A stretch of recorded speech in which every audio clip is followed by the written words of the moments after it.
I know I had a point to all of this. The point is, it's an exciting being. Like, I do think of being in that yeah space. I do think of those like little kind of like eureka, euphoric moments where all of a sudden like a song goes from one perspective to the other perspective and starts galloping forward, and that's my point.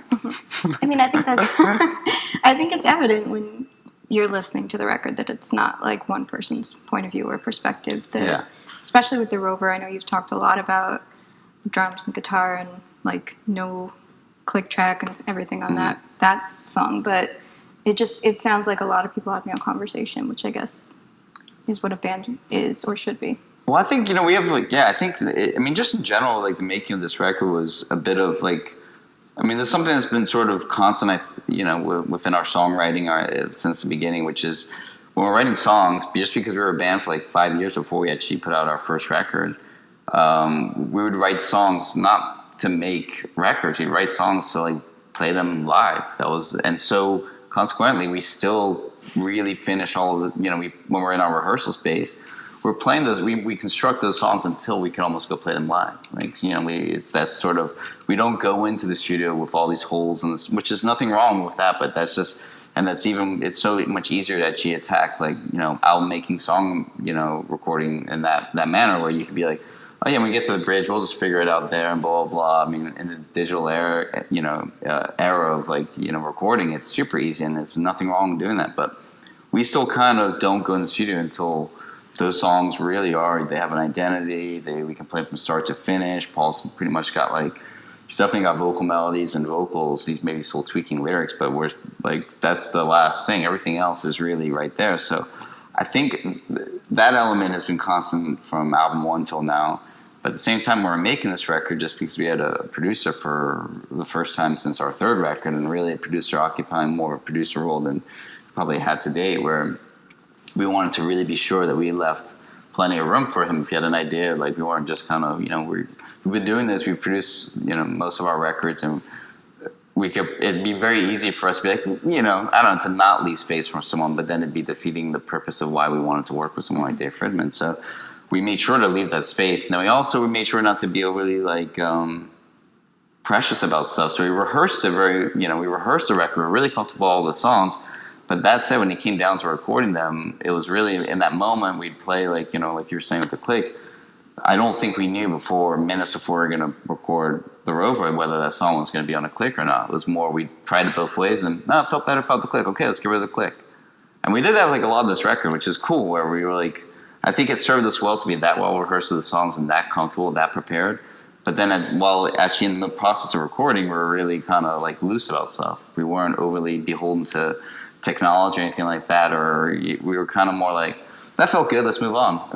By doing it recording the whole record onto tape, it just kind of forced us to be very, to make choices, but then not worry about having to make choices. We'd be like, okay, there's only room for like one guitar track to do, and then just do the whole thing. Be like, that felt pretty good, or, well, let me do it again. Okay, boom. So you'd be, as much as you've rehearsed these songs for like a year and a half, 2 years, all of a sudden you might have like recorded the guitar take like in 8 minutes. And this is kind of, you could be a little bit like, that's it. But I don't know. I was a little bit like, sometimes like, so all that for 8 minutes? So like, that's it. Is that really it? But then I think it became really nice and relaxing, be like, well, that felt pretty good. Cool, let's move on. And and Dave was great that way, because Dave, as much as he's worked on so many incredible records and diverse, bands, he's kind of punk rock in a lot of ways. He's not afraid to be too regimented about like, oh no, we got to do it like this, got to do it like that. He's like, no, let's just do that.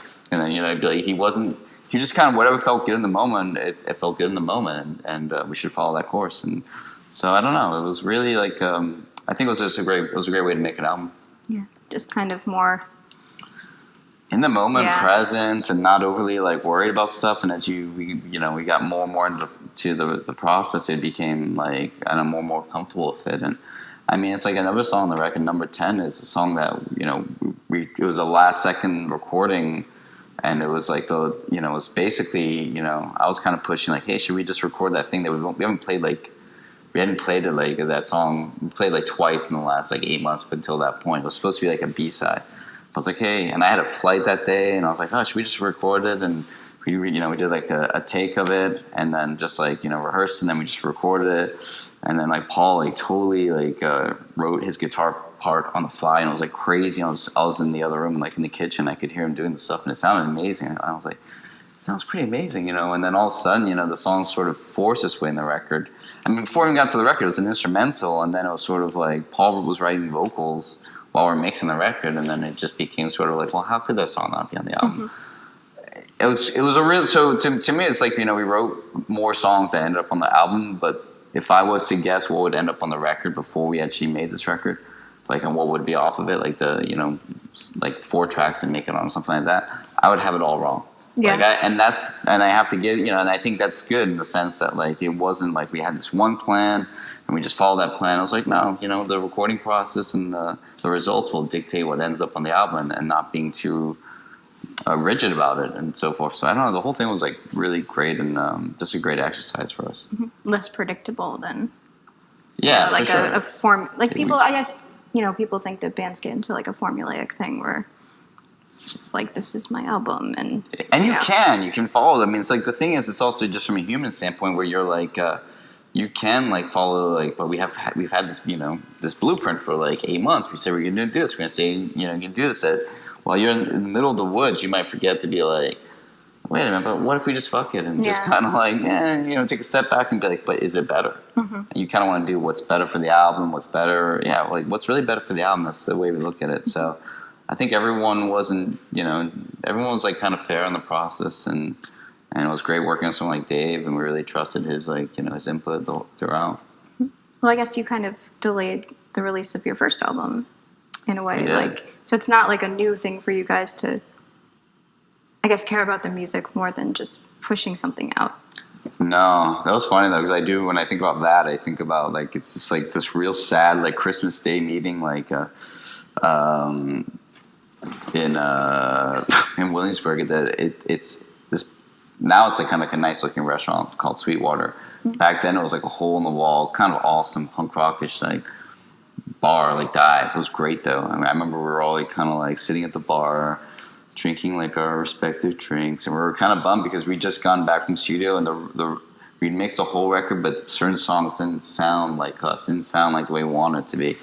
And all we really wanted to do was make a record that sounded like us playing live, like a show. And there's a handful of songs that didn't come out the right way. But after, when you're kind of like, you've been waiting for 5 years for a record, and as much as 6 months isn't a whole lot of time to like delay things to do it right. And it feels like it, because you're like, I don't know if I can wait 6 months. But then it was like, I mean, and also we didn't have a clear plan. We didn't know. We knew that we could just put pause on it and try to see if there was like, you know, get a record out. We didn't know if it was going to be 6 months or longer.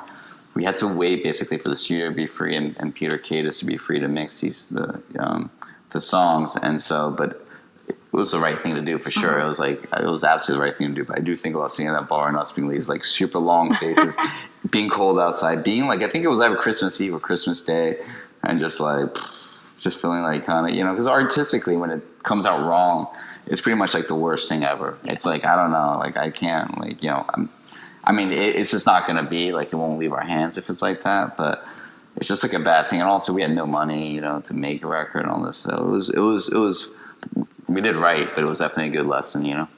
Yeah, I feel like most people would just like, I made it. Like, I know. It's easy to do. That's what I mean. Like, you know, and we definitely had that conversation because I'm sure it would have been fine. But I'm sure it wasn't like, it wasn't what we had in mind. And so we really wanted just to make it. And consequently, like, I remember like distinctly after when we were touring on Turn on the Bright Lights, people after shows, people would always be like, oh yeah, you know, like you guys sound just like the record. And I was like, well, the record just sounds kind of like us playing live. That was the point of it. But so, yeah. Well, it's kind of a nice, you know, a nice situation to have, so people aren't surprised when they see somebody live. And it's, I don't know, a lot of bands aren't really the same. Right. Live. Yeah.